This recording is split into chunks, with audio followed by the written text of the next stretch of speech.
Okay, so let's take a look at the pubic bone, some images.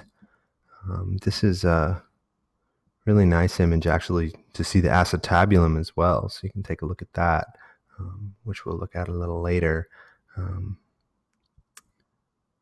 But the pubic bone is the connection of two bones. Now, you remember that the pelvic half is actually fused bones. So the pelvic half is made of three bones, and I have an image of that here. Right. So originally you have the ilium up top, the ischium on bottom. The ischial tuberosity is the technical term for the sit bones. And then you have the pubis. Right? And the pubis is this little V shape. And the pubic symphysis is technically the pubic bone. It's the joint or the joining between the two pubi. I don't know if that's the plural, but the pubis on the left and the pubis on the right.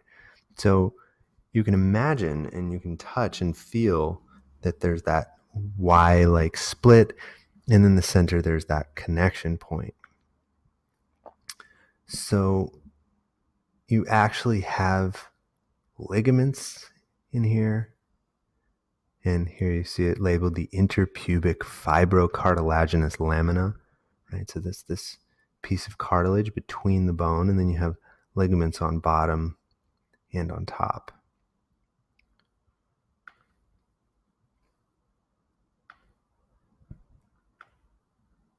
So when we're imaging things like the compression of the pubic bone, right, as the sit bones and the PSIS are flaring or widening and the pubic bone is compressing, this is a good image to imagine that, because you can see the pubic symphysis, right? And it's this piece of, essentially small piece of cartilage that's compressing in.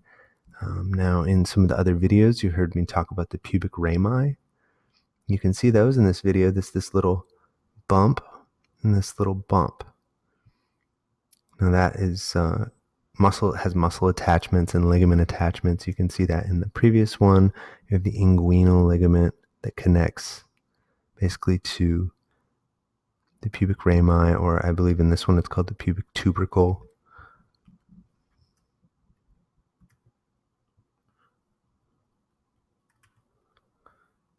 So I found the pubic bone, and I won't even point it out in this image.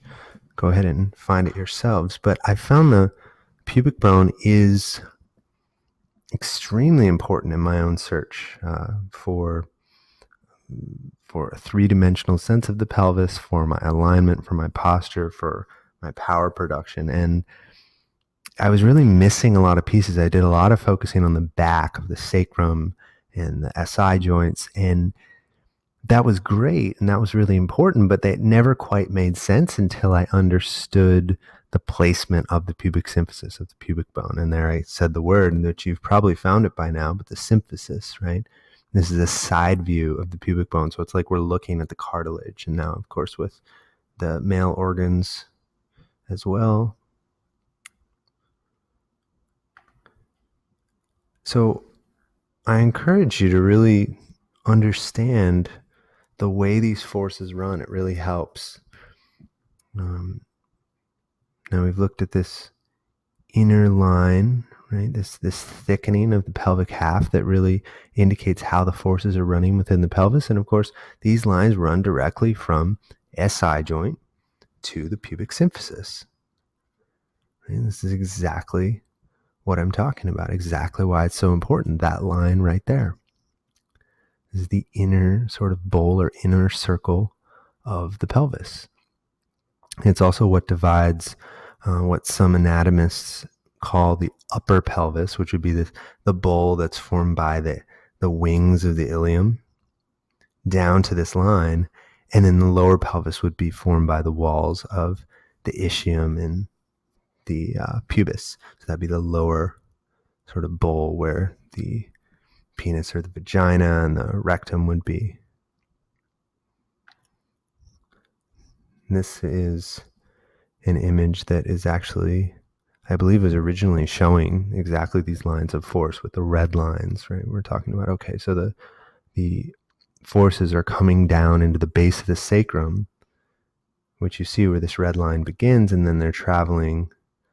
They're also radiating and they're traveling in all different directions, but this is sort of the main pathway down to the big number 5, which is our pubic symphysis.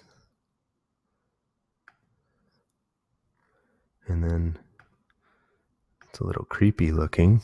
Looks like it's been covered with I don't know what. I don't know why it's so shiny, but these are real bones, right? These have been preserved. And once again, every time we look at real bones, you'll notice that, the shapes are always a little bit different than we've seen in the diagrams. And this isn't quite even. The right side seems to be a little bit lower than the left. And you might guess, do you think this was a male or female pelvis? My guess would be a female, because of the wider and lower wings of the ilium and the sort of wider and shorter sacrum. And then all that carries into the pubic symphysis.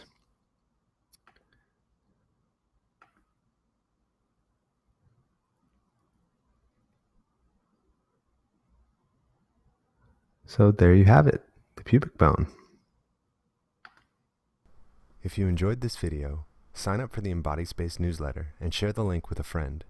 You can also find original content on Facebook and Instagram.